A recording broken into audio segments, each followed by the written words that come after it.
Hello hi നമസ്കാരം. ഇതൊരു trailer decoding video ആണ്. അതായത് ട്രെയിലേഴ്സും ടീസേഴ്സും പോസ്റ്റേഴ്സും പിന്നെ ഇതിന് വേണ്ടിയിട്ട് ഇവർ പുറത്തിറക്കിയിട്ടുള്ള എല്ലാത്തരം പ്രൊമോഷണൽ മെറ്റീരിയൽസും പരിശോധിച്ച് നോക്കിയതിന് ശേഷം സിനിമയുടെ കഥ ഇന്നതായിരിക്കുമോ എന്ന് ആലോചിച്ച് നമ്മൾ സ്വന്തമായിട്ട് ആലോചിച്ചുണ്ടാക്കുന്ന ഒരു കഥയൊക്കെയാണ്. ചിലപ്പോൾ ഇത് ഒറിജിനൽ സ്റ്റോറി പോലെയൊക്കെ ആയേക്കാം, ചിലപ്പോൾ സംഭവിക്കാതിരുന്നേക്കാം. ഞാൻ എപ്പോഴും ട്രെയിലർ ഡീകോഡ് ചെയ്യുമ്പോൾ ആഗ്രഹിക്കുന്നത് ഞാൻ ഡീകോഡ് ചെയ്യുന്ന കഥയാവരുതേ എന്നാണ്. ഞാനൊരു ട്രെയിലറിൽ ഒരു ഷോട്ട് കാണുമ്പോൾ നമ്മുടെ തിയറി ഓഫ് ക്ലീഷേസ് വെച്ചുകൊണ്ട് മലയാളത്തിൽ സ്ഥിരമായി ഈ ഷോട്ട് കഴിഞ്ഞാൽ ഇങ്ങനൊരു ഷോട്ട് വരും എന്ന് പറയുന്ന ആ പ്രഡിക്ഷൻ ഉണ്ടല്ലോ, അത് വെച്ചുകൊണ്ടാണ് ട്രെയിലർ ഡീകോഡിങ്ങിനൊക്കെ ഇരിക്കുന്നത്. എൻ്റെ ഒരു ആഗ്രഹം എൻ്റെ ഡീകോഡിങ് കറക്റ്റ് ആവരുതെന്നാണ്. ഈ ക്ലീഷേസിനൊക്കെ ബ്രേക്ക് ചെയ്തുകൊണ്ട് ഗംഭീരമായ സിനിമകൾ ഉണ്ടാവട്ടെ. രണ്ടാമത്തൊരു കാര്യം, ഈ ഡീകോഡിങ് വീഡിയോ കണ്ടിട്ട് സിനിമ ഇറങ്ങുമ്പോൾ നിനക്ക് ഇതൊക്കെ മനസ്സിലാക്കിയ പോരാടാ എന്ന് കമൻ്റ് ഇടുന്ന കുറച്ച് ആളുകളുണ്ട്. നിങ്ങൾ സിനിമ ഇറങ്ങുമ്പോൾ സൗകര്യം പോലെ വന്ന് കണ്ടാൽ മതി. എന്നെ സംബന്ധിച്ച് നമ്മളിതൊരു സെഗ്മെൻ്റായിട്ട് ചെയ്യുന്നതാണ്. സിനിമയുടെ പ്രൊമോഷന് കൂടി ഉപകാരപ്പെടുന്ന ഒരു കാര്യമാണ്. ഒരുപാട് ആളുകൾ കാണുന്ന ഇഷ്ടപ്പെടുന്ന ഒരു പരിപാടി കൂടിയാണ്. അങ്ങനെ ഞാൻ ഈ സിനിമയുടെ ട്രെയിലർ ഡീകോഡിങ്ങിന് വേണ്ടിയിരുന്നു. സത്യം പറയാലോ, ഇതിൻ്റെ ട്രെയിലറൊക്കെ കാണുമ്പോഴേ ഓൾറെഡി നമ്മുടെ ഒരു മുൻവിധി ഉണ്ട്, ഇത് സയനൈഡ് മോഹൻ്റെ കഥയാണ് എന്നുള്ളത്. അത് വല്ലാത്തൊരു കഥയിൽ ബാബു രാമചന്ദ്രൻ വളരെ ഡീറ്റെയിൽ ആയിട്ട് പറഞ്ഞിട്ടുണ്ട്. അപ്പോൾ അതിനോട് വളരെ സിമിലറാണ് ഈ സിനിമ, അല്ലെങ്കിൽ ആ ക്രൈമും കാര്യങ്ങളൊക്കെ സെയിം തന്നെയാണ് എന്നാണ് ട്രെയിലേഴ്സൊക്കെ ഇങ്ങനെ കണ്ടുകൊണ്ടിരിക്കുമ്പോൾ മനസ്സിൽ ഫീൽ ചെയ്യുന്നത്. പക്ഷേ എൻ്റെ ചോദ്യം, സയനൈഡ് മോഹൻ്റെ കഥയാണ് ഈ സിനിമയാക്കുന്നതെങ്കിൽ ഓൾറെഡി പുള്ളി ഇപ്പോൾ മരിക്കാതെ ജയിലിൽ തുടരുകയാണ്. ജീവിച്ചിരിക്കുന്ന ഒരാളെ ഗ്ലോറിഫൈ ചെയ്തുകൊണ്ട് എന്തായാലും ഒരു സിനിമ അവർക്ക് എടുക്കാൻ പറ്റില്ല. പിന്നെ ഓൾറെഡി ഇതിൻ്റെ ക്ലൈമാക്സ് എന്താവുക എന്നുള്ളത്, ഒരു സീരിയൽ കില്ലർ, അയാൾ പിടിക്കപ്പെടുന്നു, കഴിഞ്ഞു, ഇത്രയല്ലേ ഉള്ളൂ. ഇങ്ങനെ ഒരു സിമ്പിൾ ഒരു കുഞ്ഞു സാധനം ചെയ്യാൻ മമ്മൂട്ടി കമ്പനി എന്തിനായിരിക്കും പണം മുടക്കുന്നത്? ഈ സയനൈഡ് മോഹൻ എന്ന് പറയുന്ന ക്യാരക്ടർ, ആ വില്ലൻ ഷെയ്ഡുള്ള ക്യാരക്ടർ തന്നെയാണ് മമ്മൂക്ക ചെയ്യുന്നതെന്നാണ് നമ്മൾ മനസ്സിലാക്കുന്നത്. പക്ഷേ ആ കഥാപാത്രം മാത്രമാണെങ്കിൽ, അത്രയുമാണ് പുള്ളിക്ക് ഇതിൽ ചെയ്യാനുള്ളതെങ്കിൽ, സിനിമയുടെ ഒരു ഫസ്റ്റ് ഹാഫ് കഴിയാറാവുമ്പോഴോ ഇൻ്റർവെൽ പഞ്ചിലോ ഒക്കെ ആയിരിക്കും മമ്മൂക്ക വരുന്നുണ്ടാവുക. വന്നു കഴിഞ്ഞാലും ഇവരുടെ അന്വേഷണത്തിൽ ഇയാളുടെ കുറച്ച് വില്ലൻ ഷെയ്ഡുകൾ, മമ്മൂക്കയുടെ ഒരു ആസുരഭാവം നിറഞ്ഞിട്ടുള്ള ചിരി, അല്ലെങ്കിൽ ആ വില്ലൻ ഷെയ്ഡിനെ അവതരിപ്പിക്കാനുള്ള അവതരണ മികവ് ഒക്കെ അവിടെ നിൽക്കുമ്പോഴും മമ്മൂക്കയ്ക്ക് വന്ന് നിന്ന് പെർഫോം ചെയ്യാനുള്ള എന്തായിരിക്കും ഈ ക്യാരക്ടറിൽ ഉണ്ടാവുക? അതിനേക്കാളും മുകളിൽ നിൽക്കുന്ന എന്തെങ്കിലും ഒന്ന് ചലഞ്ചിങ് ആയി അദ്ദേഹത്തിന് ഫീൽ ചെയ്യണ്ടേ? ആസ് എ പ്രൊഡ്യൂസർ നമ്മൾ നോക്കുമ്പോഴാണെങ്കിലും ഇതുവരെ മലയാളികൾ കണ്ടിട്ടില്ലാത്ത എന്തെങ്കിലും ഒരു എലമെൻറ്റ് കൊടുക്കുക എന്ന് പറയുന്നൊരു ഉദ്ദേശം അദ്ദേഹത്തിൻ്റെ അതിൽ ഉണ്ടാവില്ലേ? പിന്നെ വിനായകൻ്റെ ക്യാരക്ടർ അവർ തന്നെ പറഞ്ഞിരിക്കുന്നത് പൃഥ്വിരാജിനെ കൊണ്ട് ചെയ്യിക്കാൻ ആഗ്രഹിച്ചിരുന്നൊരു ക്യാരക്ടറാണ്, ഒരുപാട് ലേയേഴ്സ് ഉള്ള ക്യാരക്ടറാണ്. സയനൈഡ് മോഹൻ്റെ കഥ അതുപോലെ തന്നെ സ്ക്രീനിൽ കാണിക്കാനാണെങ്കിൽ എന്തിനാണ് അദ്ദേഹത്തിന് പോലെ ഒരു ആർട്ടിസ്റ്റ്? അപ്പോൾ ഇതിനകത്ത് എന്തോ ഒന്നുണ്ട്, എക്സ്ട്രാ എന്തോ ഒരു സംഭവം കിടപ്പുണ്ട്. വിനായകൻ്റെ ക്യാരക്ടറിന് ഒരു എക്സ്ട്രാ ലെയർ കിട്ടണം, മമ്മൂക്കയുടെ ക്യാരക്ടർ ഇങ്ങനെ നിറഞ്ഞു നിൽക്കുന്ന പോലത്തെ ഒരു രീതിയിലേക്ക് ഇത് വരണം. പിന്നെ കളങ്കാവൽ എന്ന് പറയുന്നത് തെക്കൻ കേരളത്തിൽ ക്ഷേത്രങ്ങളിലൊക്കെയുള്ള ആചാരമാണ്. ദേവി അസുരനെ നിഗ്രഹിക്കുക എന്നുള്ളതാണ്. ദേവി അസുരനെ നിഗ്രഹിക്കുക എന്ന് പറയുന്ന ഒരു കാര്യമാണ് അതിലുള്ളത്. പിന്നെ കളം, കാവൽ കിടക്കുന്ന, അല്ലെങ്കിൽ കളത്തിൻ്റെ കാവൽ എന്ന് പറയുന്നൊരു അർത്ഥം കൂടി അതിനുണ്ട്. ഇപ്പം ഞാൻ കുറേ തവണയായി സയനൈഡ് മോഹൻ എന്ന് പറയുന്നു. ആ കഥ ബാബു രാമചന്ദ്രൻ വളരെ വെടിപ്പായിട്ട് വല്ലാത്തൊരു കഥയിൽ പറഞ്ഞിട്ടുണ്ട്. ലിങ്ക് ഞാൻ ഡിസ്ക്രിപ്ഷനിൽ കൊടുക്കാം, നിങ്ങൾക്കത് ചെക്ക് ചെയ്ത് നോക്കാവുന്നതാണ്. ഇനി അതല്ല, പെട്ടെന്ന് അറിയാൻ വേണ്ടിയിട്ടാണെങ്കിൽ, കർണാടകയിലെ ഒരു ഗ്രാമത്തിൽ, കേരള അതിർത്തി പ്രദേശത്തോട് ചേർന്ന് കിടക്കുന്ന ഒരു ഗ്രാമത്തിൽ ഒരു പെൺകുട്ടിയെ കാണാതാവുന്നു. അതിനെ ചൊല്ലി അവിടെ കുറേ പ്രശ്നങ്ങൾ ഉണ്ടാകുന്നു. അപ്പോൾ അത് വെറും ഒരു കാണാതാവലല്ല എന്ന് മനസ്സിലാക്കി പോലീസിൻ്റെ അന്വേഷണം അവിടെ ശക്തമാവേണ്ടി വരുന്നു. അങ്ങനെ ആ പെൺകുട്ടിയെക്കുറിച്ചുള്ള അന്വേഷണങ്ങൾ നടത്തിക്കൊണ്ടിരിക്കുമ്പോൾ പോലീസ് അന്വേഷണം മറ്റൊരു പെൺകുട്ടിയുടെ മൊബൈൽ ഫോണിലേക്കാണ് പോകുന്നത്. കാരണം ഈ പെൺകുട്ടി മറ്റേ പെൺകുട്ടീനെ ഒരുപാട് വട്ടം ഫോണിൽ വിളിച്ചിട്ടുണ്ട് അത്രേ. ആ ഫോൺ നമ്പർ കേന്ദ്രീകരിച്ച് പോലീസിൻ്റെ അന്വേഷണം നീണ്ടപ്പോൾ ആ നമ്പർ ഒരു പുരുഷൻ്റെ പേരിലാണുള്ളത്. പക്ഷേ ആ നമ്പർ ആ പുരുഷൻ്റെ സഹോദരിയുടേതായിരുന്നു. പ്രശ്നം എന്താണെന്ന് വെച്ചാൽ ആ സഹോദരി ഓൾറെഡി മിസ്സിംഗ് ആണ്. ആ ഫോൺ നമ്പർ കേന്ദ്രീകരിച്ച് അന്വേഷിച്ച് കഴിഞ്ഞപ്പോൾ ആ ഫോൺ നമ്പറിൽ നിന്ന് വേറൊരു ഫോണിലേക്ക് നിരന്തരം കോൺടാക്റ്റ് ചെയ്തിട്ടുണ്ട്. ആ ഫോൺ നമ്പറിലേക്ക് പോയപ്പോൾ അതുപയോഗിച്ചിരുന്ന പെൺകുട്ടിയും കാണാനില്ല. അങ്ങനെ ഈ പോലീസുകാരുടെ അന്വേഷണം ഓരോ ഫോൺ നമ്പറിലേക്കും കേന്ദ്രീകരിച്ച് പോകുന്തോറും ഇതെല്ലാം കാണാതായ പെൺകുട്ടികളായി മാറിക്കൊണ്ടിരിക്കുകയാണ്. അങ്ങനെ പോലീസിൻ്റെ വളരെ ശക്തമായ അന്വേഷണമൊക്കെ നടന്ന് പലതരം ട്വിസ്റ്റുകളൊക്കെ ഉണ്ടായി. ഈ അന്വേഷണം മോഹൻ എന്ന് പറയുന്ന ഒരാളിലേക്ക് എത്തിച്ചേരുകയാണ്. അയാളുടെ മോഡസ് ഓപ്പറാൻഡി എന്ന് വെച്ച് കഴിഞ്ഞാൽ, വിവാഹപ്രായം കഴിഞ്ഞ് വീട്ടിൽ നിൽക്കുന്ന പെൺകുട്ടികളുണ്ടാവും, വിവാഹ സ്വപ്നങ്ങളുമായി നിൽക്കുന്ന പെൺകുട്ടികളുണ്ടാവും. ആ പെൺകുട്ടികളുമായി അടുപ്പം സ്ഥാപിച്ച ശേഷം നമുക്ക് പോയി രജിസ്റ്റർ മാരേജ് ചെയ്യാമെന്ന് പറഞ്ഞ് ആ പെൺകുട്ടി വീട്ടിൽ നിന്ന് എടുക്കാവുന്ന സ്വർണവും പണവും ഒക്കെ ആയിട്ട് ഇയാൾക്കൊപ്പം വരുന്നു. ഒരു ബസ് സ്റ്റാൻഡിനടുത്തുള്ള ലോഡ്ജിൽ താമസിക്കുന്നു. തൊട്ടടുത്തുള്ള ഏതെങ്കിലും ഒരു കോവിലിൽ നിന്ന് ജസ്റ്റ് കല്യാണം കഴിച്ചു ഒരു താലി കെട്ടിയതിന് ശേഷം ആദ്യ രാത്രി ആഘോഷിക്കുന്നു. പിറ്റേ ദിവസം സയനൈഡ് പുരട്ടിയ ഗുളിക ഈ പെൺകുട്ടിക്ക് കൊടുത്ത ശേഷം ഇത് ഗർഭനിരോധനത്തിന് വേണ്ടിയുള്ള ഗുളികയാണെന്ന് പറയുന്നു. എന്നിട്ട് ബസ് സ്റ്റാൻഡിലുള്ള ടോയ്ലറ്റ് കയറിയിട്ട് ഈ ഗുളിക കഴിച്ചിട്ട് വന്നോളൂ, ഗുളിക കഴിക്കുമ്പോൾ പെട്ടെന്നൊരു തലകറക്കോ ക്ഷീണമൊക്കെ വരാൻ സാധ്യതയുണ്ട്, അതുകൊണ്ട് അവിടെ ടോയ്ലറ്റ് കയറിയിട്ട് കഴിച്ചാൽ മതി എന്ന് പറഞ്ഞ് ഈ പെൺകുട്ടിയുടെ കയ്യിൽ നിന്ന് ബാഗും പൈസയും സ്വർണ്ണമൊക്കെ അടങ്ങുന്ന ബാഗൊക്കെ വാങ്ങിച്ച് വെച്ചിട്ട് മരുന്നും കൊണ്ട് ഈ പെൺകുട്ടിയെ ടോയ്ലറ്റിലേക്ക് കയറ്റി വിടും. അവിടെ വെച്ച് മരുന്ന് കഴിക്കുന്നു, കുട്ടി അവിടെ വെച്ച് മരിക്കുന്നു. ഈ പുള്ളി പിന്നെയും ഒരു അരമണിക്കൂർ അവിടെ തന്നെ നിന്ന് മരണം ഉറപ്പിച്ച ശേഷം, ഇനി പുറത്തേക്ക് ഇറങ്ങി വരില്ല എന്നുള്ള കാര്യം ഉറപ്പിച്ച ശേഷം അവിടെ നിന്ന് ഈ പണവും സ്വർണവുമായിട്ട് മുങ്ങുന്നു. അങ്ങനെ ഈ മരിച്ചു പോയിട്ടുള്ള അല്ലെങ്കിൽ കൊല ചെയ്യപ്പെട്ടിട്ടുള്ള പെൺകുട്ടിയുടെ മൊബൈൽ ഫോണുണ്ട്. ഈ ഫോൺ നമ്പർ ഉപയോഗിച്ചുകൊണ്ടാണ് അടുത്ത ഇരയെ അയാൾ ട്രാക്ക് ചെയ്യുക. അതുകൊണ്ടാണ് പോലീസിൻ്റെ അന്വേഷണം റിവേഴ്സിൽ പോകുമ്പോൾ നേരെ ഓരോ വട്ടവും കാണാതായിട്ടുള്ള പെൺകുട്ടികളിലേക്ക് ഈ കേസ് അന്വേഷണം അല്ലെങ്കിൽ ഈ ഫോൺ നമ്പറുകളൊക്കെ എത്തുന്നത്. 2009 ഇദ്ദേഹം അറസ്റ്റിലാവുന്ന സമയത്ത് പോലീസിൻ്റെ കണക്ക് പ്രകാരം 20ഓളം പെൺകുട്ടികളാണ് കൊല ചെയ്യപ്പെട്ടിട്ടുള്ളത്. പക്ഷേ അയാൾ പലയിടത്തും പറഞ്ഞിട്ടുള്ള കണക്കുകളൊക്കെ വെച്ചുകൊണ്ട് 35ഓളം പെൺകുട്ടികൾ കൊല ചെയ്യപ്പെട്ടിട്ടുണ്ടെന്നാണ് പറയുന്നത്. എനിവേ, വളരെ പ്രശ്നക്കാരനായിട്ടുള്ള, നമ്മൾ പേടിക്കേണ്ടുന്ന ഒരു മോഡസ് ഓപ്പറാൻഡിയൊക്കെ ഉള്ള ഒരു ക്രിമിനലാണ് ഈ പറയുന്ന മോഹൻ. ആ ക്യാരക്ടറാണ് മമ്മൂക്ക ഈ സിനിമയിൽ അവതരിപ്പിക്കുന്നതെന്നാണ് ടീസറും ട്രെയിലറും ഒക്കെ കാണുമ്പോൾ നമുക്ക് മനസ്സിലാവുന്നത്. അതിനോട് ചേർത്ത് വെക്കാവുന്ന കുറച്ച് ക്ലൂസ് ഒക്കെ ഉണ്ട്. ഇപ്പം നമ്മൾ ഈ സിനിമയിലെ പാട്ടുകൾ എടുത്ത് നോക്കുകയാണെങ്കിൽ ഇതിൻ്റെ ഒരു ജൂക്ക് ബോക്സ് വീഡിയോ അവർ പുറത്തു വിട്ടിട്ടുണ്ട്. പാട്ടുകൾ നിങ്ങൾ കേട്ട് നോക്കണം. നല്ല രസമുള്ള പാട്ടുകളാണ് മുജീബ് മജീദ് ഒരുക്കിയിട്ടുള്ളത്. ആ പാട്ടുകൾ ഓരോന്നും കേൾക്കുമ്പോൾ നമുക്ക് ശരിക്കും ഈ 80s അല്ലെങ്കിൽ 70s ഇപ്പുറത്തേക്ക് വരുന്ന തമിഴ് പാട്ടുകളുടെ ഒരു കൾച്ചറിൻ്റെ ഭയങ്കര രസമുള്ള പാട്ടുകളാണ് അവർ ഒരുക്കിയിട്ടുള്ളത്.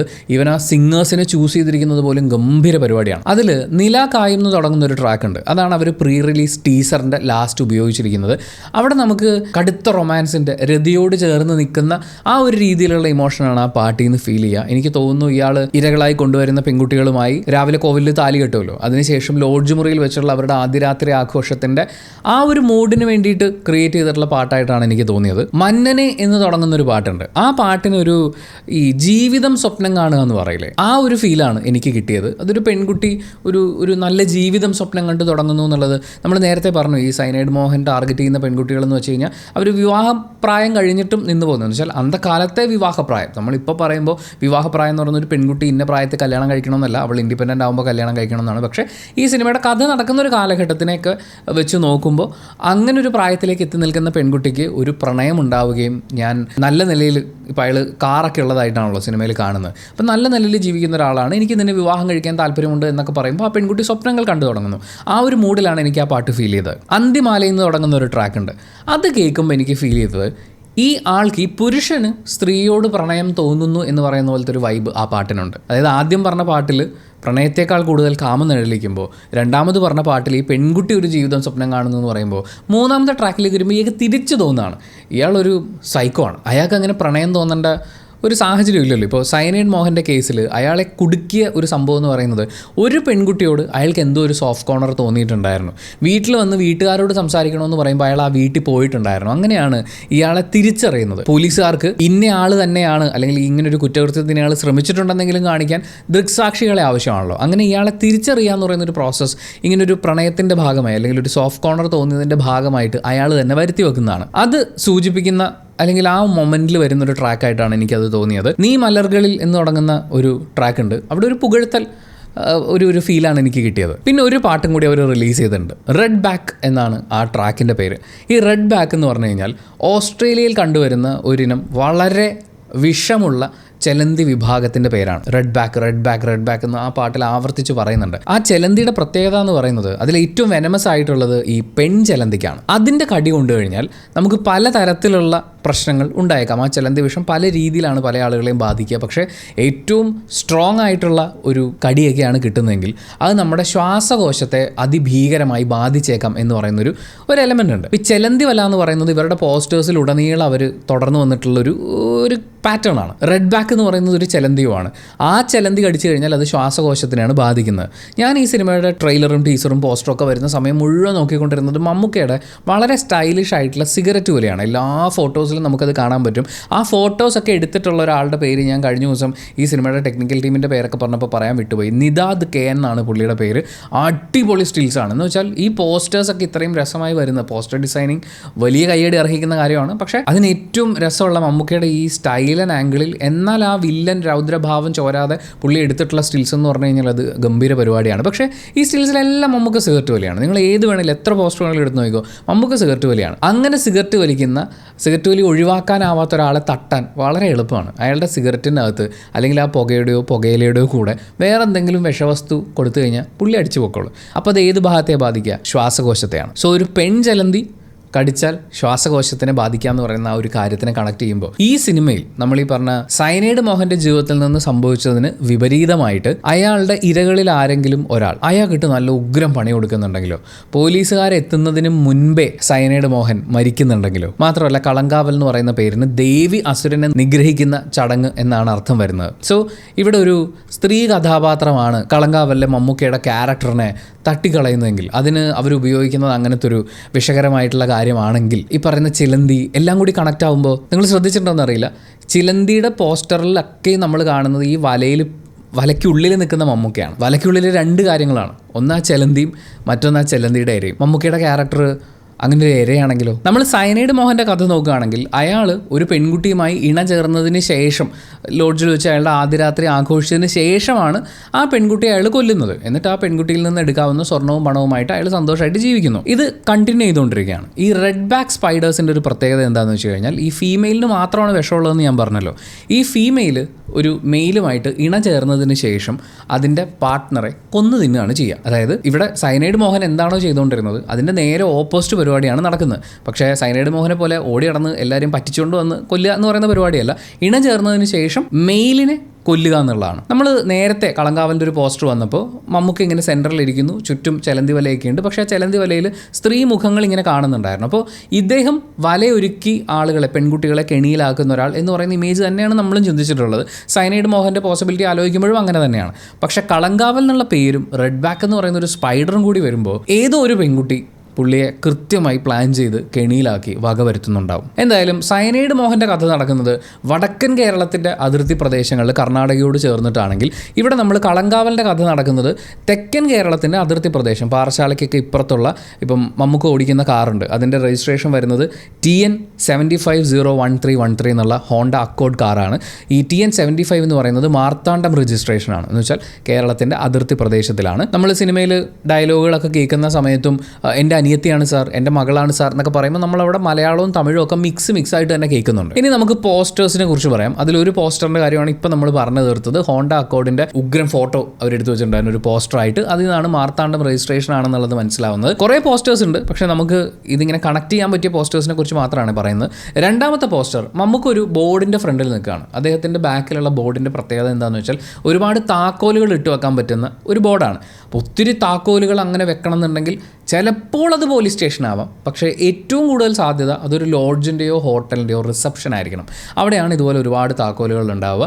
അവിടെ ചെന്ന് റൂം എടുക്കുന്ന സമയത്തുള്ള ആ ഒരു പോർഷനാണെന്നാണ് എനിക്ക് ഫീൽ ചെയ്യുന്നത്. സയനൈഡ് മോഹൻ്റെയും ഒരു പാറ്റേൺ അതായിരുന്നു, പെൺകുട്ടിയുമായിട്ട് ലോഡ്ജിൽ റൂം എടുക്കുക എന്നുള്ളത്. വേറൊരു പോസ്റ്ററിൽ മമ്മൂക്ക ഇങ്ങനെ റിസപ്ഷൻ പോലെ ഒരു സ്ഥലമാണ്, കൈയൊക്കെ വെക്കാൻ പറ്റുന്ന ആ ഒരു ഹൈറ്റിലുള്ള ഒരു ടേബിളാണ്. അവിടെ നിൽക്കുമ്പോൾ തൊട്ടപ്പുറത്ത് ഈ കൈ കൊണ്ടടിക്കുന്ന ബെല്ലൊക്കെ നമുക്ക് കാണാൻ പറ്റും. അതും ഒരു ലോഡ്ജിൻ്റെ ആംബിയൻസ് ആണ്. മറ്റൊരു പോസ്റ്റർ റെഡ് കളർ ബാക്ക്ഗ്രൗണ്ടാണ്. അവിടെ മമ്മൂക്ക ഒരു മരത്തിൻ്റെ കസേരയിൽ ചാരി ഇരുന്നിട്ട് സിഗരറ്റ് വലിക്കുന്ന ഒരു പോസ്റ്ററാണ്. അദ്ദേഹത്തിൻ്റെ പുറകിൽ നമ്മൾ ചെലന്തി വലയൊക്കെ കാണുന്നുണ്ട്.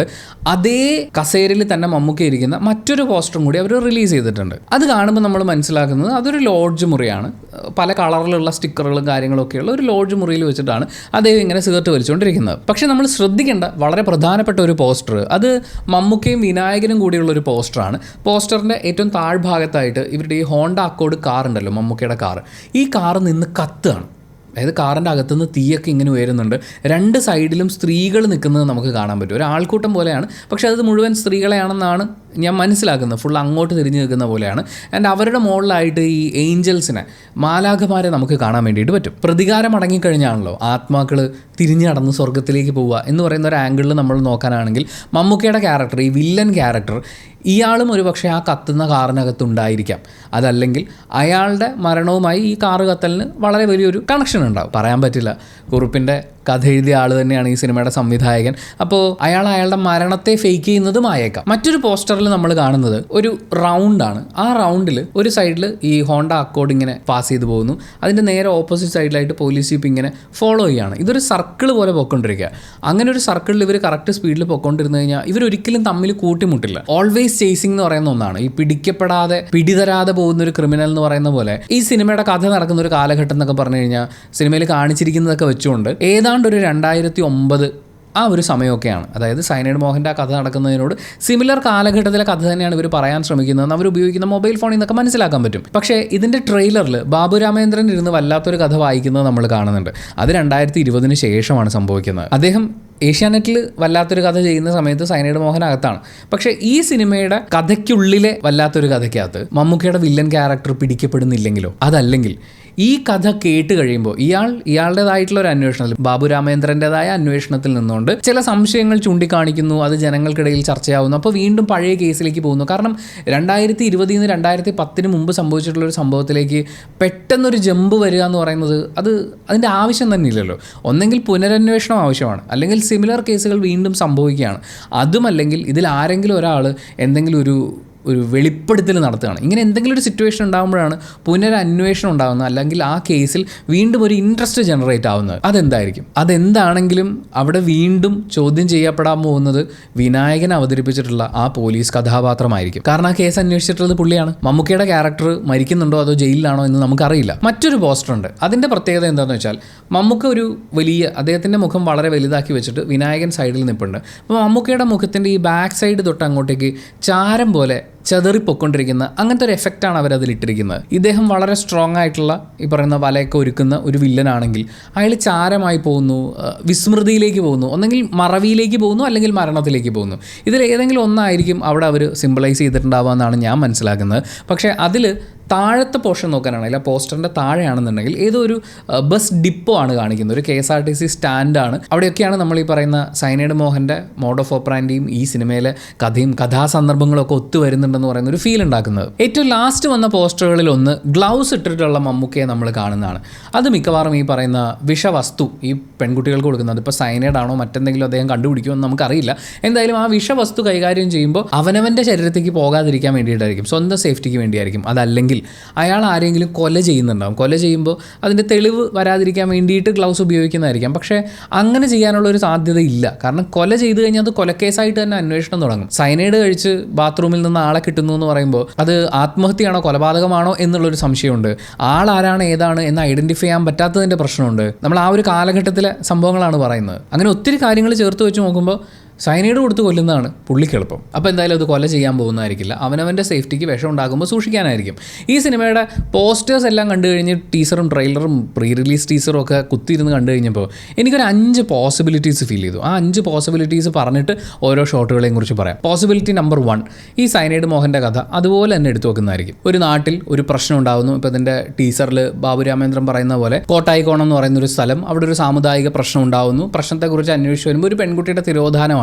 അപ്പോൾ ആ പെൺകുട്ടി വേറൊരാളോടൊപ്പം ഒളിച്ചോടിപ്പോയി എന്ന് പറഞ്ഞിട്ടായിരിക്കും. 2 യുവാക്കൾക്കിടയിൽ അടി ഉണ്ടാവുന്നു. പിന്നീട് അതൊരു സാമുദായിക പ്രശ്നമായി എന്ന് പറയുമ്പോൾ രണ്ട് മതമായിരിക്കാം. നമ്മളിതിൻ്റെ ട്രെയിലറിൽ ഒരു പരാതിക്കുറിപ്പ് കാണുന്നുണ്ട്. അതിനകത്ത് വിമലിൻ്റെ സഹോദരി വിമല 38 വയസ്സ് 34 വയസ്സ് ഒളിച്ചോടിപ്പോയി എന്നുള്ള ആ ഒരു രീതിയിലൊക്കെയാണ് ആ പരാതി പോകുന്നത്. അപ്പോൾ ഒരു പെൺകുട്ടിയുടെ തിരോധാനം, അതുമായി ബന്ധപ്പെട്ട് നാട്ടിൽ പ്രശ്നം ഉണ്ടാകുന്നു. പോലീസ് അന്വേഷണത്തിന് ഇറങ്ങുന്നു. ആ അന്വേഷണവുമായി ബന്ധപ്പെട്ട് അവർക്ക് വേറെ ഓരോരോ ക്ലൂസ് കിട്ടിപ്പോയി അവർ ഈ കൊലപാതകയിലേക്ക് മമ്മൂക്ക അവതരിപ്പിക്കുന്ന ക്യാരക്ടറിലേക്ക് എത്തുന്നു. പക്ഷേ മിക്കവാറും പോലീസിൻ്റെ കയ്യിൽ കിട്ടുന്നുണ്ടാവില്ല. അതിന് മുമ്പ് തന്നെ അയാൾ കൊല ചെയ്യപ്പെടുന്നുണ്ടാവും. അതല്ലെങ്കിൽ കൊല ചെയ്യപ്പെട്ടു എന്ന് പറയുന്ന പ്രതീതി ഉണ്ടാക്കി അയാൾ എന്ന് പറയുന്ന ബ്രില്യൻ ക്രിമിനൽ രക്ഷപ്പെടുന്നതായിരിക്കും ക്ലൈമാക്സ്. പക്ഷെ അത് ഭയങ്കര സ്ട്രെയിറ്റ് ഫോർവേഡ് ഒരു ചിന്തയായിപ്പോയി. അവിടെ നിന്നാണ് രണ്ടാമത്തെ പോസിബിലിറ്റി വരുന്നത്. നമ്മൾ നേരത്തെ പറഞ്ഞ പോലെ സൈനൈഡ് മോഹൻ്റെ കഥ തന്നെയാണ്. പോലീസുകാരുടെ അന്വേഷണവും പരിപാടിയും ഒക്കെ ഇങ്ങനെ മുന്നോട്ട് പോകുന്നു. പക്ഷേ അതിനിടയ്ക്ക് വെച്ച് വളരെ മിടുക്കിയായിട്ടുള്ളൊരു പെൺകുട്ടി, അയാൾ അവസാനത്തെ ഇരയായി കണ്ടുകൊണ്ട് അവളെ ഇരയാക്കുകയാണെന്ന് അയാൾ വിശ്വസിച്ചിട്ടുണ്ടാവും. പക്ഷേ അവൾ അയാളെ ആയിരിക്കും ഇരയാക്കിയിട്ടുണ്ടാവുക. അവൾ അയാളെ കൊല്ലാൻ വേണ്ടി തിരഞ്ഞെടുക്കുന്നത് അയാളുടെ പുകവലി എന്ന് പറയുന്ന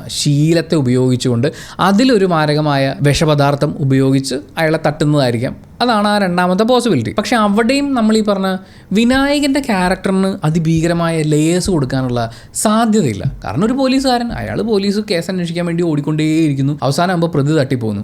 അതിലൊരു സുഖമില്ല, ഒരു ത്രില്ലില്ല. അങ്ങനെ നോക്കിയപ്പോഴാണ് മൂന്നാമത്തെ പോസിബിലിറ്റി. എന്തുകൊണ്ട് മമ്മൂക്ക എന്ന് പറയുന്നത് വിനായകൻ്റെ ക്യാരക്ടറിൻ്റെ ഒരു ഓൾട്ടർ ഈഗോ ആയിക്കൂടാ? അതായത് ഒരു പക്ഷേ ഇയാൾ കേസന്വേഷണവുമായിട്ട് മുന്നോട്ട് പോവുകയാണ്. സത്യത്തിൽ ഇയാൾ തന്നെയാണ് ഈ പെൺകുട്ടികളൊക്കെ കൊന്നിരുന്നത്. എന്നാൽ ഇങ്ങനൊരു പ്രതി ഇവിടെ ഉണ്ട് എന്ന് പറയുന്ന ഒരു പ്രതീതി ജനിപ്പിച്ചുകൊണ്ട് ഇയാൾ ഈ അന്വേഷണം മുന്നോട്ട് കൊണ്ടുപോകുന്നു. ജനങ്ങളെയും പോലീസുകാരെയും ഒക്കെ തെറ്റിദ്ധരിപ്പിക്കുന്നു. പക്ഷേ ഈ ഓൾട്ടർ ഈഗോയ്ക്ക് ഇയാളോട് കമ്മ്യൂണിക്കേറ്റ് ചെയ്യാലോ. ഇയാൾ തന്നെ സങ്കല്പിച്ചിട്ടുണ്ടാക്കിയിട്ടുള്ള ക്യാരക്ടറല്ലേ. ഇതിൻ്റെ ഫസ്റ്റ് ടീസർ വന്ന സമയത്ത് ഒരു കടയുടെ പുറത്ത് നിന്ന് മമ്മൂക്ക ഇങ്ങനെ കൂളിംഗ് ഗ്ലാസ് പൊക്കി നോക്കുന്നൊരു ഷോട്ട് ഉണ്ടായിരുന്നു. ആ ഷോട്ട് വെറുതെ ഇങ്ങനെ സങ്കല്പിച്ച് നോക്കിയേ.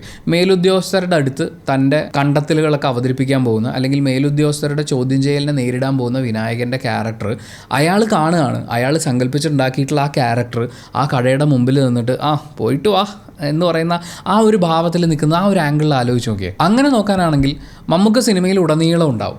വിനായകൻ്റെ ക്യാരക്ടറിന് സ്വന്തം കുറ്റകൃത്യങ്ങളിൽ നിന്ന് വേറൊരു ക്യാരക്ടർ ഉണ്ടാക്കി രക്ഷപ്പെടാൻ ശ്രമിക്കുന്നതിൻ്റെതായ കുറേ എലമെൻറ്റ്സ് ആഡ് ചെയ്യാനുള്ള ഓപ്ഷൻ ഉണ്ട്. പക്ഷേ അതും നമ്മൾ പറഞ്ഞു വരുമ്പോൾ ഒരു തമിഴ് സിനിമയൊക്കെ കാണുന്ന പോലത്തെ ഒരു ഫീലുണ്ട്. അവിടെയാണ് അടുത്ത ഓപ്ഷൻ. മമ്മൂക്കയുടെ ക്യാരക്ടർ അദ്ദേഹം പിടിക്കപ്പെടുന്നേയില്ല. പക്ഷേ കുറേ കാലത്തിൻ്റെ ഒരു ഗ്യാപ്പിന് ശേഷം വീണ്ടും ഈ സീരിയൽ കില്ലിങ്സ് ആവർത്തിച്ചുകൊണ്ടേയിരിക്കുകയാണ്. അങ്ങനെ തോന്നാനുള്ളൊരു കാരണം ഇവരുടെ പ്രീ റിലീസ് ട്രെയിലറിൽ, ടീസറിൽ അവർ കാണാതെ പോയിട്ടുള്ള പെൺകുട്ടികളുടെ ഫോട്ടോസ് കാണിക്കുന്നുണ്ട്. നിങ്ങൾ ആ ഫോട്ടോസൊക്കെ എടുത്ത് നോക്കുകയാണെങ്കിൽ എല്ലാം ഒന്നും പാസ്പോർട്ട് സൈസ് ഫോട്ടോ അല്ല. മുടിയൊക്കെ ഒരു സൈഡിലേക്ക് ഇട്ട് ഫ്രണ്ടിലേക്ക് ഇട്ട് ചരിഞ്ഞ് നിന്നിട്ടുള്ള ആ ഒരു പോസ് എന്ന് പറയുന്നത് ഒരു പ്രൊഫഷണൽ ഫോട്ടോഗ്രാഫർ എടുക്കുന്ന, പാസ്പോർട്ട് സൈസിന് വേണ്ടി അല്ലാതെ എടുക്കുന്ന ഫോട്ടോസാണ്. മാത്രമല്ല അത് കുറച്ചും കൂടി ഒരു ലേറ്റസ്റ്റ് ട്രെൻഡാണെന്ന് എനിക്ക് തോന്നി. അതിലൊരു ഫോട്ടോ കണ്ടപ്പോൾ ശരിക്കും സെൽഫി എടുത്തതുപോലെ തോന്നി. അപ്പോൾ അത്രയും ഒരു ന്യൂ എറയിലേക്ക് വരികയാണെങ്കിൽ അത് ഈ അടുത്ത കാലത്ത് നടന്ന കൊലകളാണെങ്കിലോ, അതാണ് ഈ പോലീസുകാരെ അന്വേഷിക്കുന്നതെങ്കിലോ, മമ്മൂക്കയ്ക്ക് പകരം വിനായകനാണ് ഈ പുതിയ സീരീസ് ഓഫ് കൊലകൾ ചെയ്യുന്നതെങ്കിൽ മമ്മൂക്കയുടെ ആ ഒരു ക്യാരക്ടർ, അതായത് അന്ന് ഇവർ ചേസ് ചെയ്തിരുന്ന ഈ ക്യാരക്ടർ ആസ് എ ഗോസ്റ്റ് വിനായകനെ തുരത്തുന്നതാണെങ്കിലോ, ആ ലാസ്റ്റ് ബസ് സ്റ്റോപ്പിൽ നിന്നിട്ട് അമ്പടെ കള്ളാന്നുള്ള ഭാവത്തിൽ മമ്മൂക്കയുടെ ഒരു നോട്ടമുണ്ട്. ആ നോട്ടം വിനായകനെയാണ് നോക്കുന്നതെന്നൊന്ന് ആലോചിച്ച് നോക്കും. പക്ഷെ അവിടെ ഞാൻ ഈ പറഞ്ഞ പോലെ ഒരു തമിഴ് സിനിമ വൈബ് അടിക്കുന്നുണ്ട്. എന്ന് വെച്ചാൽ മോശമായിട്ട് താഴ്ത്തിക്കെട്ടി പറയല്ല കേട്ടോ, ഗംഭീര സിനിമകൾ ഉണ്ടാകുന്ന ഒരു ഇൻഡസ്ട്രിയാണ്. എന്നാൽ പോലും മമ്മൂട്ടി കമ്പനി ചെയ്യുന്നൊരു സിനിമ എന്ന് പറയുമ്പോൾ അവിടെയാണ് ഞാൻ 5ാമത്തെ പോസിബിലിറ്റി ആലോചിച്ച് പോയത്. ഇങ്ങനൊരു സിറ്റുവേഷൻ ഉണ്ടാവുന്നുണ്ട്, കൊലപാതകങ്ങൾ നടക്കുന്നുണ്ട്. പക്ഷേ ആ സിറ്റുവേഷനെ യൂട്ടിലൈസ് ചെയ്തുകൊണ്ട് വിനായകൻ അയാളുടേതായിട്ടുള്ള കുറ്റകൃത്യങ്ങൾ നടത്തിക്കൊണ്ടേയിരിക്കുകയാണ്. ഇതിൽ വിനായകൻ്റെ ക്യാരക്ടർ പ്രീ റിലീസ് ടീസറിൽ പറയുന്ന ഒരു ഡയലോഗ് ഉണ്ട്. പിന്നീട് കൊല ചെയ്യുക എന്ന് പറയുന്നത് ഇങ്ങനെ ഒരു ഇൻട്രസ്റ്റായി തോന്നി തുടങ്ങി എന്നൊക്കെ ഉള്ളത് അതൊരു ഡയറി എഴുത്തായിരിക്കുമെന്ന് ഞാൻ ആ ഒരു റിയാക്ഷൻ വീഡിയോയിൽ പറഞ്ഞിട്ടുണ്ടായിരുന്നു. പക്ഷേ അത് അയാൾ ആരോടോ കൺഫസ് ചെയ്യാണ്, ആരോടോ തുറന്നു പറയുന്ന ഒരു സിറ്റുവേഷൻ ആണെന്നാണ് എനിക്ക് ഫീൽ ചെയ്തത്. അങ്ങനെ നോക്കുമ്പോൾ വിനായകൻ തന്നെ ആയിരിക്കാം ഇതിലെ ഈ കൊലപാതകങ്ങളൊക്കെ ചെയ്യുന്ന. VI നായകൻ എന്നുള്ളത് നായകൻ റെഡായിട്ട് കൊടുത്തിട്ടാണ് അവർ പ്രീ റിലീസ് ടീസറിൽ കൊടുത്തത്. വിനായകനാണ് നായകൻ എന്ന അർത്ഥത്തിലാണ്. പക്ഷേ അതിനെ നമുക്ക് വേറൊരു രീതിയിൽ കൂടി കാണാം. വിനായകൻ്റെ ഉള്ളിലും ഇപ്പം മമ്മൂട്ടിന്ന് എഴുതുമ്പോൾ അത് ഫുൾ റെഡ് കളറിലാണ്, അത്രയും വില്ലൻ ക്യാരക്ടറാണ്. പക്ഷേ ആ വില്ലനിസം ഇയാളുടെ ഒരു 80% പേരിൻ്റെ ഭാഗത്തും അവർ കൊടുത്തിട്ടുണ്ട്. സോ നമ്മൾ ആദ്യം കാണുന്ന ആ വൈറ്റ് കളർ നായക സ്വഭാവം എന്ന് പറയുന്നത് പിന്നീട് അങ്ങോട്ടേക്ക് ഒരു കംപ്ലീറ്റ് വില്ലനാണെന്ന് പറയുന്ന ഒരു തുറന്നു പറച്ചിലേക്ക് സിനിമ മാറുന്നുണ്ടാവും. ചിലപ്പോൾ ഇതൊന്നും അല്ലാത്ത ഒരു ആംഗിൾ നിങ്ങൾക്ക് തോന്നുന്നുണ്ടാകും, ഒരു പോസിബിലിറ്റി. ആ പോസിബിലിറ്റി കമൻറ്റ് ബോക്സിൽ രേഖപ്പെടുത്തുകയാണെങ്കിൽ, എന്ന് വെച്ചാൽ ആരോഗ്യകരമായ ചർച്ചകൾക്ക് വേണ്ടിയിട്ടാണെങ്കിൽ അത് കമൻറ്റ് ബോക്സിൽ രേഖപ്പെടുത്തുകയാണെങ്കിൽ നമുക്കൊരു ചർച്ചയാവാം. ഇത് സൈനൈഡ് മോഹൻ്റെ കഥയാണോ എന്ന് മമ്മൂക്കയോട് ചോദിച്ചപ്പോൾ അദ്ദേഹം പറഞ്ഞത് സൈനൈഡ് മോഹൻ്റെ കഥ അങ്ങനെ പറയാൻ പറ്റില്ല, പക്ഷേ സൈനൈഡ് ഉണ്ട് എന്നാണ്. ഈ സൈനൈഡ് എന്ന് പറയുന്നത് ഈ മമ്മൂക്കയുടെ ആ വില്ലൻ ക്യാരക്ടറിനെ കൊല്ലാൻ വേണ്ടി ഉപയോഗിക്കുന്നതാണെങ്കിലോ അങ്ങനെയും അതിനൊരു സാധ്യതയുണ്ടല്ലോ. പിന്നെ നമ്മൾ 3 മാസം മുമ്പ് റിലീസായ അതിലെ ടീസറിലേക്ക് നോക്കാനാണെങ്കിൽ അസീസ് നെടുമങ്ങാട് ചോദിക്കുന്ന ഒരു ചോദ്യമുണ്ട്. അപ്പോൾ സാറായിരുന്നു ഈ നത്ത് എന്നുള്ള ചോദ്യമാണ്. നത്ത് എന്ന് പറഞ്ഞാൽ മൂങ്ങയാണ്. മൂങ്ങയെ വെച്ചുകൊണ്ട് അവരൊരു പോസ്റ്റർ ഇതിനു മുമ്പ് റിലീസ് ചെയ്തിട്ടുണ്ടായിരുന്നു. രാത്രിയിലും കണ്ണ് കാണുന്ന 360 ആംഗിളിൽ തലതിരിക്കാൻ പറ്റുന്നൊരു ജീവിയാണത്. നമുക്കതിനെ അന്വേഷണ ഉദ്യോഗസ്ഥരെന്ന് തന്നെ നോക്കിക്കാണാമെന്നാണ് ഞാൻ വിചാരിക്കുന്നത്. സാറായിരുന്നു ഈ നത്ത് എന്ന് ചോദിക്കുമ്പോൾ അയാളുടെ ഇരട്ടപ്പേര് ചോദിക്കുന്നതായിരിക്കില്ല. അവരുടെ ഇടയിൽ എന്തെങ്കിലും കോഡ് വേർഡോ അല്ലെങ്കിൽ ഈ ഒരു സ്പെഷ്യൽ അന്വേഷണ സംഘത്തെയൊക്കെ നിയോഗിച്ചുകൊണ്ടാണ് ഈ കേസൊക്കെ സർക്കാർ അന്വേഷിക്കുന്നതാണ് അന്തകാലത്ത് പറഞ്ഞിരുന്നത്. ഈ സിനിമയിൽ അത് എങ്ങനെയായിരിക്കും എന്നറിയില്ല. എന്തായാലും സാറായിരുന്നോ എന്ന് ചോദിക്കുമ്പോൾ അത് പാസ്റ്റിൽ എപ്പോഴോ നടന്നിട്ടുള്ളൊരു കാര്യമാണ്. അതേ ടീസറിൽ വിനായകൻ വളരെ സ്പീഡിൽ ഒരു ഓഫീസിലേക്ക് നടന്നു കയറുന്നൊരു ഷോട്ടുണ്ട്. SP ഓഫീസാണ്. അവിടെ EK നയനാരുടെയും കരുണാകരൻ്റെയും VS അച്യുതാനന്ദനും ഇവരൊക്കെ സ്ഥാപിച്ചിട്ടുള്ള മറ്റേ ഉദ്ഘാടനം ചെയ്യുന്ന കല്ലുകളുണ്ടല്ലോ, അത് നമുക്ക് കാണാൻ വേണ്ടിയിട്ട് പറ്റും. VS അച്യുതാനന്ദൻ CM ആയിരിക്കുന്ന ഒരു സിറ്റുവേഷൻ എന്ന് പറയുമ്പോൾ അത് 2006 ശേഷം സംഭവിച്ചതാണ്. ആ ടീസറിൽ നമ്മളൊരു സ്കൂട്ടറിൽ ഒരു ജീപ്പ് വന്ന് ഇടിക്കുന്നതായിട്ട് കാണുന്നുണ്ട്. പിന്നീടുള്ള ടീസർ ട്രെയിലറുകളിൽ നമ്മൾ കാണുമ്പോൾ മനസ്സിലാക്കാൻ പറ്റുന്ന ഒരു കാര്യം, ആ സ്കൂട്ടർ ഓടിച്ചിരിക്കുന്ന ഒരു പയ്യനാണ്. അവൻ്റെ കഴുത്തിലൊരു കൊന്തയുണ്ടായിരുന്നു. 2 സാമുദായിക സംഘടനകൾ തമ്മിലുള്ള പോരായി ആ നാട്ടിലെ ഒരു പ്രശ്നം മാറി എന്നാണ് ബാബു രാമേന്ദ്രൻ ട്രെയിലറിൽ പറയുന്നത്. അതിനോടനുബന്ധിക്കുന്ന കാര്യം തന്നെയായിരിക്കാം ഈ പയ്യനെ പുറകെ വരുന്നൊരു ജീപ്പാണ് ഇടിച്ചിടുന്നത്. അതേ പയ്യനെ തന്നെ ഈ ജീപ്പിൽ വരുന്ന ആൾക്കാർ ഒരു ഗോഡൌണിനകത്തിട്ട് ചവിട്ടി കൂട്ടുന്നതും നമ്മൾ കാണുന്നുണ്ട്. അതൊക്കെ ഈ മിക്കവാറും ഈ സാമുദായിക പ്രശ്നത്തിൻ്റെ ഭാഗമായി ഒരു ഹിന്ദു ക്രിസ്ത്യൻ വഴക്കായിട്ട് അവിടെ അത് മാറുന്നുണ്ടാവുമായിരിക്കും. ജസ്റ്റ് ഒരു പോസിബിലിറ്റി പോലെ തോന്നിയത് അവർ മഫ്തിയിൽ വരുന്ന പോലീസുകാർ ഇവൻ ഈ കേസുമായിട്ട് ബന്ധപ്പെട്ട വളരെ പ്രധാനപ്പെട്ട ഒരാളാണെങ്കിൽ അവനെ കൊണ്ട് ഇടിച്ച് സത്യം പറയിപ്പിക്കാൻ വേണ്ടി മുമ്പ് നമ്മുടെ പോലീസുകാരെ കുറിച്ച് അങ്ങനെ ചില ചീത്തപ്പേരുകളൊക്കെ ഉണ്ടായിരുന്നു. ഇതുപോലെ കുറച്ച് ഒളി സങ്കേതങ്ങളിൽ കൊണ്ടുപോയി ഇടിച്ച് പരിപ്പെടുത്ത് സത്യം പറയിക്കുന്ന രീതിയൊക്കെ ഉണ്ടായിരുന്നു എന്ന്. അങ്ങനൊരു സീനാണോ എന്നും എനിക്കൊരു സംശയമുണ്ട്. ആ ടീസറിൽ നമ്മൾ ശ്രദ്ധിക്കുന്ന മറ്റൊരു പ്രധാനപ്പെട്ട കാര്യം ഒരു മഞ്ഞ കളറിലുള്ള വാക്ക്മാൻ ആണ്. ആ വാക്ക്മാൻ ഒരു കഥയുണ്ട് എന്നൊക്കെ നമുക്ക് പറയുന്നുണ്ടായിരുന്നു.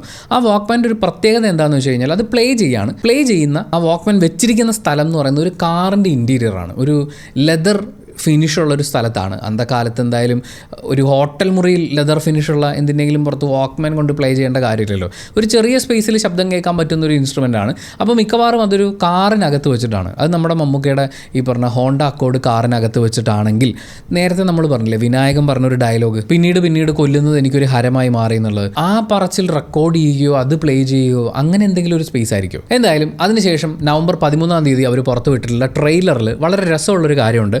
The venom beneath can be suppressed forever എന്ന് എഴുതിയിട്ടുള്ള ഒരു കോട്ടാണ് കൊടുത്തിട്ടുള്ളത്. അത് പറഞ്ഞിരിക്കുന്നത് SJ ഈത്തൻ എന്നാണ് അവർ പേര് കൊടുത്തിരിക്കുന്നത്. സാധാരണ വല്ലാത്തൊരു കഥ തുടങ്ങുമ്പോൾ ഇതുപോലെ കുറേ കോട്ടൊക്കെ എഴുതി കാണിക്കും. അപ്പോൾ ഈ SJ ഈത്തൻ ആരാണ് എന്ന് സെർച്ച് ചെയ്ത് നോക്കുമ്പോൾ അങ്ങനെ ഒരാളെ നമുക്ക് തപ്പിയെടുക്കാൻ പറ്റിയില്ല. ഇൻ്റർനെറ്റിൽ ഒരുപാട് ഡിസ്കഷൻസ് റെഡിറ്റിലൊക്കെ നടക്കുന്നുണ്ട്. ആരാണ് ഈ SJ ഈത്തൻ എന്നൊക്കെ പറഞ്ഞിട്ട്. ഈ സിനിമയുടെ തിരക്കഥാകൃത്ത് ജിഷ്ണു ശ്രീകുമാറാണ്. അദ്ദേഹത്തിൻ്റെ ജെയും എസ്സും കൂടി ചേർത്ത് വെച്ചിട്ട് SJ ഉണ്ടാക്കിയതാണോ? വേണമെങ്കിൽ നമുക്കതിനെ S ജിതിൻ എന്ന് സ്പീഡിൽ വായിക്കാമല്ലോ. ജെ ഈത്തൻ എന്നുള്ളത് ജിതിൻ എന്ന് പെട്ടെന്ന് വായിക്കാനാണെങ്കിൽ ഇപ്പോൾ ജിഷ്ണു ശ്രീകുമാറിൽ ജെയും എസ്സും എടുക്കുന്നു, ജിതിൻ്റെ ജിതിൻ എടുക്കുന്നു. അപ്പം S ജിതിൻ എന്ന് അവരുടെ, അതായത് സംവിധായകനും തിരക്കഥാകൃത്തും കൂടി നമ്മളോട് പറയുന്ന കാര്യമാണത്. അത് അവരുടെ കോട്ടാണ്, അത് അങ്ങനെ വെച്ചു എന്നുള്ളൊരർത്ഥത്തിൽ അതിനെ കാണാം. ഈ സിനിമയ്ക്ക് ഇവർ രണ്ടുപേരും കൂടി ചേർന്നാണ് തിരക്കഥ എഴുതുന്നത്. അപ്പോൾ പിന്നെ നമ്മുടെ പേര് തന്നെ ഒരു ചെറിയ ഡിഫറൻസ് വരുത്തി ഇങ്ങനെ കൊടുക്കാം എന്നവർ ചിന്തിക്കുന്നതിൽ യാതൊരു തെറ്റുമില്ല. ഒരു പക്ഷേ SJ ഈത്തൻ എന്ന് പറയുന്ന ഒരു ക്യാരക്ടർ ഈ സിനിമയിൽ ഉണ്ടെങ്കിലോ ആ ക്യാരക്ടറിന് ഈ സിനിമയിലെ പിന്നീട് സംഭവിക്കുന്ന, അതായത് ഈ വെനം ഒരുപാട് കാലം നമുക്ക് സപ്രസ് ചെയ്ത് വെക്കാൻ പറ്റില്ല എന്ന് പറയുമ്പോൾ ഇതിൽ വിനായകൻ്റെ ക്യാരക്ടറിനെ പൊളിച്ചെടുക്കുന്ന ഒരു ക്യാരക്ടർ അത് ഈ സിനിമയിലുണ്ടെങ്കിൽ അയാളുടെ പേര് ഈത്തൻ എന്നാണെങ്കിൽ അത് കഴിഞ്ഞ് വല്ലാത്തൊരു കഥയിൽ ബാബു രാമചന്ദ്രൻ നിന്ന് കഥകൾ പറയുന്ന കേൾക്കുന്നുണ്ട്. അതിൽ ഒരു സിംഗിൾ ഷോട്ട് ശ്രദ്ധിക്കാനുണ്ട്. വിനായകൻ ഇൻറ്റു മമ്മൂട്ടി എന്ന് നമ്മൾ അതിനെ ആദ്യം വായിക്കും. പക്ഷേ അത് എഴുതിയിരിക്കുന്നത് ഇൻറ്റു എന്നോ എക്സ് എന്നോ അല്ല, ഒരു ലെസ് ദാൻ ഗ്രേറ്റർ ദാൻ സൈനില്ലേ, ഇത് രണ്ടും കൂടി ചേർത്ത് വെച്ചിരിക്കുന്നത് പോലെയാണ്. അതായത് വിനായകനും ഗ്രേറ്ററാണ്, മമ്മൂട്ടിയും ഗ്രേറ്ററാണെന്ന് പറയുന്ന പോലെ അത് അവരുടെ വില്ലനിസത്തിൽ രണ്ടുപേരും ഭയങ്കര വില്ലന്മാരാണ് എന്ന് പറയുന്ന ഒരു ആംഗിളിൽ അങ്ങനെ ചെയ്തു വെച്ചതുപോലെ എനിക്ക് തോന്നി. അതൊരു വേഴ്സസ് എന്നർത്ഥം വരുന്ന രീതിയിലോ അല്ലെങ്കിൽ ഒരു എക്സ് ഇട്ടിട്ടോ അങ്ങനെ ഒന്നുമല്ല, ഒരു greater than less than science തിരിച്ചിട്ടിരിക്കുന്നത് പോലെയാണ്. അതും ഒരു സൂചനയാവാം. ജിബിൻ അവതരിപ്പിക്കുന്ന പോലീസ് കഥാപാത്രം ചോദിക്കുന്നുണ്ട് ഇതിനൊരു അവസാനമില്ലേ സാറേ എന്നുള്ളത്. മിക്കവാറും അവർ ഒരു പെൺകുട്ടിയിൽ നിന്ന് അടുത്ത പെൺകുട്ടിയിലേക്ക് അന്വേഷിച്ച് പെൺകുട്ടികളുടെ എണ്ണം വർദ്ധിച്ചു വരുന്തോറും പോലീസുകാരുടെ ഉള്ളിൽ തന്നെ ഇതിനൊരു അവസാനമില്ലേ എന്ന് പറയുന്ന പോലത്തെ ഒരു ചോദ്യം ഉണ്ടാകും. ആ ചോദ്യമായിരിക്കും അയാൾ ചോദിച്ചിട്ടുണ്ടാവുക. പിന്നെ ഒരു ഇൻട്രോഗേഷൻ റൂമാണ് നമ്മൾ കാണുന്നത്. അവിടെ ഒരാളെ മുന്നിലിരുത്തിയിട്ട് വിനായകൻ ചോദ്യം ചെയ്യുമ്പോൾ ഒരു ഫോട്ടോ ഉയർത്തി കാണിക്കുന്നുണ്ട്. ആ ഫോട്ടോ ഒന്ന് ശ്രദ്ധിക്കണം. പല സിനിമകളിലും നമ്മൾ അദ്ദേഹത്തെ കണ്ടിട്ടുണ്ട്.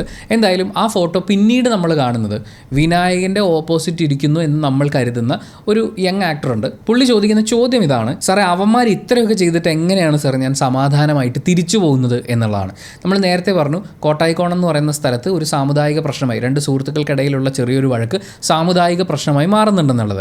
എന്നിട്ട് ഡയലോഗ് പറഞ്ഞ പയ്യൻ്റെയും നേരത്തെ വിനായകൻ ഫോട്ടോ ഉയർത്തി കാണിച്ച ആളുടെയും മറ്റൊരു പെൺകുട്ടിയുടെയും ഫോട്ടോയും കൂടി ചേർത്ത് ഒരു പരാതിയാണ് പിന്നീട് നമ്മൾ കാണുന്നത്. അതിൽ ഈ പരാതിക്കാരനായിട്ടുള്ള ഈ യുവാവ്, അദ്ദേഹത്തിൻ്റെ പേര് വിമൽ എന്നാണെന്നും അദ്ദേഹത്തിൻ്റെ സഹോദരി വിമല കാണാതായിട്ടുണ്ടെന്നും ഈ ആൾക്കൊപ്പമാണ് ഒളിച്ചോടി പോയിട്ടുള്ളത് എന്നുള്ള ഒരു രീതിയിലാണ് ആ പരാതി പോകുന്നതെന്നാണ് വായിച്ചതിൽ നിന്ന് കൂട്ടിച്ചേർത്ത് വായിക്കുമ്പോൾ നമുക്ക് മനസ്സിലാവുന്നത്. പക്ഷേ ഇതേ ഫോട്ടോ പിന്നീട് കാണാതായിട്ടുള്ള പെൺകുട്ടികളുടെ ലിസ്റ്റിൽ നമ്മൾ കാണുന്നുണ്ട്. അത് മമ്മൂക്കയുടെ ക്യാരക്ടർ പ്രലോഭിച്ചു കൊണ്ടുപോയി കൊന്നിട്ടുള്ള ഒരു പെൺകുട്ടി ആയിരിക്കാം. ഈ പെൺകുട്ടി എവിടെ എന്നുള്ള അന്വേഷണത്തിൻ്റെ ഭാഗമായി മിക്കവാറും ഈ പുരുഷനെ അവർ കണ്ടെത്തുന്നുണ്ടാവും. പക്ഷേ അയാൾക്കൊപ്പം ഈ സ്ത്രീയില്ല. സ്ത്രീ എവിടെ പോയി എന്ന് പറയുന്ന അന്വേഷണം അവളുടെ ഫോൺ കോളുകളെ കേന്ദ്രീകരിച്ച് അന്വേഷിക്കുന്നു, മറ്റൊരു പെൺകുട്ടിയുടെ നമ്പറിലേക്ക് എത്തുന്നു. അങ്ങനെ ആയിരിക്കാം ഈ സിനിമയിലും അന്വേഷണം മുന്നോട്ട് പോകുന്നുണ്ടാവുക. വീണ്ടും ജിബിൻ്റെ പോലീസ് ഉദ്യോഗസ്ഥൻ ക്യാരക്ടർ വിനായകൻ്റെ ക്യാരക്ടറിനോട് ചോദിക്കുന്നുണ്ട്, സാറേ അവൻ നമ്മൾ വിചാരിച്ച അത്ര ബ്രില്യൻ്റ് ആയിരിക്കില്ല എന്നുള്ളത്. ഒരു സിമ്പിൾ പോലീസുകാരനാണ്, അതായത് നമ്മൾ ഭയങ്കര ബുദ്ധിയൊക്കെയുള്ള ആളുകളാണ്, ക്രിമിനൽസിനൊക്കെ നമുക്ക് ഈസിയായിട്ട് പൊക്കാൻ പറ്റും എന്നൊക്കെ ചിന്തിക്കുന്ന അധികം ഈ കേസ് അന്വേഷണത്തിൽ എക്സ്പീരിയൻസ് ഇല്ലാത്ത ഒരു പോലീസുകാരനായിരിക്കാം. വിനായകൻ്റെ ക്യാരക്ടർ കൊടുക്കുന്ന ഒരു റെസ്പോൺസ് ഒക്കെ വളരെ എക്സ്പീരിയൻസ്ഡ് ആയിട്ടുള്ള ഒരാൾ, അതിന് നമ്മൾ ചെവി കൊടുക്കേണ്ട കാര്യമില്ല എന്നുള്ള ഒരു ഭാവത്തിലാണ്. അത് കഴിഞ്ഞിട്ടാണ് തോമസ് കെ എന്ന് പറഞ്ഞിട്ട് SP ഇരിക്കുന്ന ഒരു ഷോട്ട് നമ്മൾ കാണുന്നത്. അപ്പോൾ അദ്ദേഹം ചോദിക്കുന്നത് ഇതിങ്ങനെ പോയാൽ ശരിയാവില്ലല്ലോ ജയകൃഷ്ണ എന്നാണ്. ചിലപ്പോൾ വിനായകൻ്റെ ക്യാരക്ടറിൻ്റെ പേര് ജയകൃഷ്ണൻ എന്നായിരിക്കാം.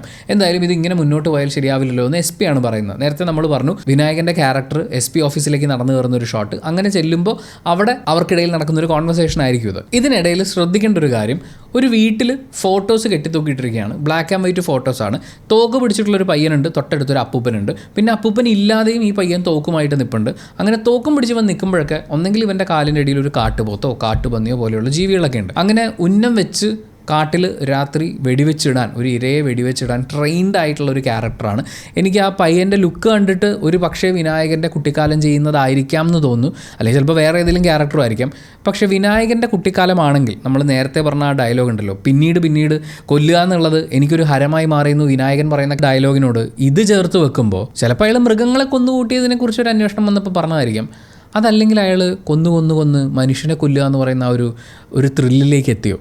മമ്മൂക്കയുടെ ക്യാരക്ടർ പറയുന്നുണ്ടല്ലോ ഏറ്റവും സുഖമുള്ളത് മനുഷ്യനെ കൊല്ലാനാണെന്ന് പറയുമ്പോൾ ആ സുഖം അറിഞ്ഞിട്ടുള്ള ഒരാളാണ് വിനായകനെങ്കിലോ. പിന്നെ നമ്മൾ ശ്രദ്ധിക്കേണ്ട ഒരു കാര്യം എന്താണെന്ന് വെച്ചാൽ ഏറ്റവും കൂടുതൽ സുഖം കിട്ടുന്നത് എന്തിനെ കൊല്ലുമ്പോഴാണെന്നറിയോ എന്ന് മമ്മൂക്ക ചോദിക്കുന്നുണ്ട്. മനുഷ്യനെ കൊല്ലുമ്പോഴാണ് എന്നുള്ള അതിൻ്റെ ഉത്തരം അദ്ദേഹം പ്രീ റിലീസ് ടീസറിൽ പറയുന്നത് നമ്മൾ കേൾക്കുന്നുണ്ട്. നമ്മൾ ആ സംസാരം ശ്രദ്ധിച്ചു കഴിഞ്ഞാൽ അതിനൊരു പ്രത്യേക ഭാഷാ ശൈലിയൊന്നുമില്ല. എന്ന് വെച്ചാൽ ഈ കഥ നടക്കുന്ന ഇദ്ദേഹത്തിൻ്റെ കാറിൻ്റെ രജിസ്ട്രേഷൻ നോക്കിക്കഴിഞ്ഞാൽ മാർത്താണ്ഡമാണ്, തമിഴ്നാടാണ്. കഥയിലെ പ്രധാന സംഭവങ്ങൾ നടക്കുന്ന കോട്ടായിക്കോണം എന്ന് പറയുന്നത് കേരളത്തിലാണ്. ഒരു തിരുവനന്തപുരം ഭാഷാ ശൈലിയോ ഒരു തമിഴ്നാടിൻ്റെ ടച്ചോ ഒന്നും നമുക്ക് ഡയലോഗ് പറയുന്ന സമയത്തില്ല. അപ്പോൾ അയാൾ ആ നാട്ടുകാരനല്ല, അയാൾ അവിടെ വന്നു ചേരുന്നതാണ്. അല്ലെങ്കിൽ ഇരകളെ അന്വേഷിച്ച് അയാൾ അവിടെ വന്നു. ഒരു പക്ഷേ അയാൾ കേരളം മുഴുവൻ അയാൾക്ക് ഇരകൾ ഉണ്ടായിരുന്നിരിക്കും, ഇവിടെ വെച്ചായിരിക്കും അയാൾ പിടിക്കപ്പെട്ടിട്ടുണ്ടാവുക. പിന്നീട് പ്രീ റിലീസ് ടീസറിലേക്ക് വരുമ്പോൾ കുറേ കാര്യങ്ങളൊക്കെ നമ്മൾ ഓൾറെഡി പറഞ്ഞു കഴിഞ്ഞു. രജിഷ വിജയനെ നമ്മളൊരു ബസ് സ്റ്റോപ്പിൽ വെച്ചിട്ട് കാണുന്നുണ്ട്. മിക്കവാറും അതേ സീനിൻ്റെ ഒരു എക്സ്റ്റൻഷൻ ആയിരിക്കും ആ ടീസറിൻ്റെ ഏറ്റവും ലാസ്റ്റ് മമ്മൂക്ക ഒരു ബസ് സ്റ്റാൻഡിൽ നിന്നിട്ട് ഈ നാക്കിങ്ങനെ മുകളിലേക്ക് തൊടുന്ന ഒരു ഷോട്ട് ഉണ്ടാവുക. രജിഷ ഈ ബാത്റൂമിനകത്തേക്ക് കയറാൻ പോകുന്ന സമയത്ത് അവരുടെ കയ്യിലൊരു കുപ്പി വെള്ളമുണ്ട്. ഈ കുപ്പിവെള്ളം മാത്രമായിട്ട് അതിനകത്തേക്ക് കയറുന്നുണ്ടെങ്കിൽ അവരതൊരു ഗുളിക കഴിക്കാനോ മറ്റോ ആയിരിക്കാമല്ലോ. അപ്പോൾ സൈനൈഡ് മോഹൻ്റെ അതേ മോഡസ് ഓപ്പറാൻഡി പിന്തുടരുന്ന ഒരു ക്യാരക്ടർ ആയിരിക്കാം മമ്മൂക്കയുടേത് എന്നാണ് നമുക്ക് അതിൽ നിന്ന് മനസ്സിലാക്കാൻ പറ്റുന്നത്. അങ്ങനെ കയറി പോയിട്ടുണ്ടെങ്കിൽ അത് കഴിച്ചിട്ടുണ്ടെങ്കിൽ അവൾ മരിച്ചിട്ടുണ്ടാവും. ഇതിൻ്റെ ടീസറിലും ട്രെയിലറിലും ഉടനീളം നമ്മൾ എല്ലായിടത്തും തപ്പി നോക്കിയപ്പോഴും കാണാതെ പോയ ഒരു ക്യാരക്ടർ എന്ന് പറയുന്നത് എല്ലാവരും ഉൾപ്പെടുത്താൻ പറ്റില്ല. ഇവർക്ക് 20-22 നായികമാരുണ്ട്. പക്ഷേ അതിൽ ശ്രുതി രാമചന്ദ്രനെ എവിടെയും കണ്ടിട്ടില്ലായിരുന്നു. ഈ സൈനൈഡ് മോഹൻ എന്ന് പറയുന്ന ക്യാരക്ടറിന് ഒരു സോഫ്റ്റ് കോർണർ തോന്നിയിട്ടുള്ളൊരു ക്യാരക്ടറുണ്ട്. അതുമായി ബന്ധപ്പെട്ടിട്ടാണ് ഇയാൾക്കെതിരെ ശക്തമായ തെളിവുകളും ഉണ്ടാകുന്നത്. പിന്നെ നമ്മൾ നേരത്തെ പറഞ്ഞ പോലെ ആ റെഡ് ബാക്ക് സ്പൈഡറിൻ്റെ കേസിൽ ഒരു മീറ്റിങ്ങിന് ശേഷം ഇരയെ കൊല്ലുന്നത് പെണ്ണാണ്. ആൻഡ് കളങ്കാവൽ എന്ന് പറയുമ്പോൾ ഭഗവതി അസുരനെ കൊല്ലുകയാണ് ചെയ്യുന്നത്. സോ ആ ക്യാരക്ടർ അത് ശ്രുതിയുടേതായിരിക്കുമോ, അതിനെന്തെങ്കിലും ഒരു സ്പെഷ്യൽ കാര്യം ഉണ്ടാവുമോ? അതുകൊണ്ടാണോ ട്രെയിലറിലും ടീസറിലും ശ്രുതിയുടെ ക്യാരക്ടറിനെ അവർ ഒഴിവാക്കിയിട്ടുണ്ടാവുക? അങ്ങനെ ടീസർ കഴിഞ്ഞു, ട്രെയിലർ കഴിഞ്ഞു, പ്രീ റിലീസ് ടീസർ കഴിഞ്ഞു, പോസ്റ്ററുകളും പാട്ടുകളും വരെ നമ്മൾ തപ്പി നോക്കി. പക്ഷേ ഒരുപാട് സാധ്യതകൾ നമ്മുടെ മുന്നിൽ തുറന്നു വെക്കുന്ന ഒരു രീതിയിലാണ് സിനിമ ഇപ്പോൾ ഉള്ളത്. ഒരുപാട് ക്യൂരിയോസിറ്റി ഉണ്ട് ഇതെങ്ങനെയാണ് വരാൻ പോകുന്നതെന്ന്. ഇതിലെ കേസും കാര്യങ്ങളൊക്കെ ഏകദേശം നമുക്ക് മനസ്സിലാവുമ്പോഴും ഈ ക്യാരക്ടേഴ്സ് അതിൻ്റെ ഒരു ലെയറിങ് എങ്ങനെയാണ്, സംഭവങ്ങൾ അവർ അവതരിപ്പിക്കാൻ പോകുന്നത്, എങ്ങനെയാണ് ഇതൊക്കെ ഓരോന്നും കൊണ്ട് എത്തിക്കാൻ പോകുന്നത്. കാരണം മമ്മൂക്കയെ പോലെ ഒരാളെ വില്ലൻ ക്യാരക്ടർ ആക്കുമ്പോൾ ചുമ്മാ അങ്ങ് തട്ടിക്കളയാനൊന്നും പറ്റില്ല. അയാളിലെ പെർഫോമറിന് എന്തെങ്കിലും കിട്ടാതെ പുള്ളി അത് ഏറ്റെടുക്കുകയുമില്ല. അപ്പോൾ അതിൻ്റെ സാധ്യതകളെ എങ്ങനെയാണ് എക്സ്പ്ലോർ ചെയ്യുന്നത്? വിനായകൻ്റെ ക്യാരക്ടറിന് എക്സ്ട്രാ ലെയേഴ്സ് വരുന്നു. ഒരു പോലീസ് ഉദ്യോഗസ്ഥൻ്റെ അന്വേഷണം എന്നുള്ളതിനപ്പുറത്തേക്ക് എന്തെങ്കിലും ഒന്ന് ഉണ്ട് എന്ന് പറയുമ്പോൾ എന്തൊക്കെയായിരിക്കാം അതിലുണ്ടാവുന്നത്? അങ്ങനെയൊക്കെയുള്ള കുറേ ചോദ്യങ്ങൾ. പിന്നെ ഇത്രയും നായികമാരുണ്ട്, ഇവരിൽ ആരൊക്കെയാണ് ഏറ്റവും കൂടുതൽ സ്ക്രീൻ ടൈം ഉണ്ടാവുക, ഇവരിൽ ആരാണ് ഇതിലെ ഒരു വലിയ ട്വിസ്റ്റിന് കാരണമാവുക? ഇങ്ങനെയൊക്കെയുള്ള കുറേ കാര്യങ്ങൾ നമ്മുടെ മനസ്സിലുണ്ട്. ഇനിയിപ്പോൾ സിനിമ കണ്ടു കഴിഞ്ഞാലേ അറിയാൻ പറ്റുള്ളൂ. ഞാൻ ഈ മുന്നിലേക്ക് വെച്ചത് മുഴുവൻ എനിക്ക് സിനിമ കണ്ടു കഴിഞ്ഞപ്പോൾ തോന്നിയ തോന്നലുകളാണ്, സാധ്യതകളാണ്. നിങ്ങൾക്ക് ചിലപ്പോൾ വേറെ സാധ്യതകളായിരിക്കും തോന്നിയിട്ടുണ്ടാവുക. അത് കമൻറ്റ് ബോക്സിൽ രേഖപ്പെടുത്തുകയാണെങ്കിൽ നമുക്ക് ചുമ്മാ സംസാരിച്ചിരിക്കാം. ഓക്കെ, അപ്പോൾ thank you so much for watching this video. Video ഇഷ്ടപ്പെട്ടാൽ ലൈക്ക് ചെയ്യുക, കമൻറ്റ് ചെയ്യുക, ഷെയർ ചെയ്യുക, സബ്സ്ക്രൈബ് ചെയ്യുന്ന കാര്യവും ഹൈപ്പ് ചെയ്യുന്ന കാര്യവും പരിഗണിക്കുക.